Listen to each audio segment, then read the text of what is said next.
The Binding of Isaac Fiend Folio mod releases today, and this episode is going to exclusively cover the teasers that they've been showing off since revealing its release date, as well as something brand new. Besides the hundreds of additions that we can expect to be making a return from the prior versions of Fiend Folio pre-Repentance, we can also expect the following changes or additions. The first teaser video they showed off since telling us the release date involves a character named Golem, who not only has access to different types of rock-themed items, but his own fast travel station that can dart between the shop, treasure room, starting room, and even the secret room, provided you've already found it. As a character, I feel Golem encompasses everything I just love about the Fiend Folio mod in general. It takes Isaac as a base and adds its own crazy stuff to really make you feel like you're going through it for the first time again. Existing content has been spiced up as well. The mines now have bulb rocks which will dim when touched by the player or when hit by a tear. Doing so will make the room darker. The enemy on screen is called a Cap'n, and they're invulnerable unless you're in their line of sight, so kind of like a host, but it can move around. That sounds absolutely awful, but I will bite my tongue and trust the developers. While we're on the subject of new enemies, cherubs, apologies if I mispronounced that, have been added to the cathedral. Essentially, they'll fly around and sweep the room with their laser attacks. The other new enemy you see on screen is called a cherub skull. They are chained to the ground, and with that, they have a fairly unpredictable movement pattern. Design-wise, these guys look awesome, but once again,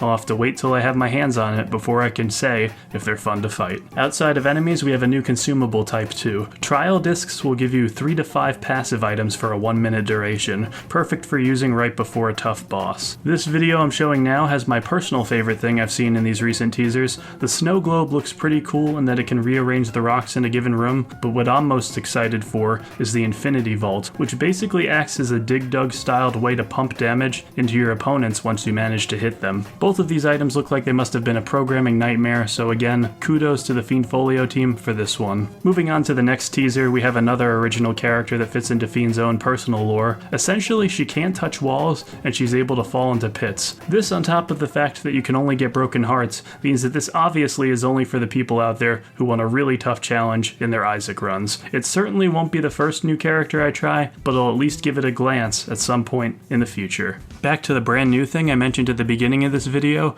the new Fiend Folio characters should come with their own unique unlocks and items, which I think is really cool. It's always nice to have that motivation to just get through each run with new characters. Can't wait to add them to the growing list of things I need to complete in the game to get Dead God. The final teaser we got from the Fiend devs was one which showed off a returning boss, Buster. You can find him in Downpour, and going off the video, I'm getting some Plum vibes on account of how excitable he is. It looks perfect, it looks awesome, I can't wait to play it, and today you shouldn't have to wait because it's out. Thanks so much, and have a wonderful night. Bye-bye.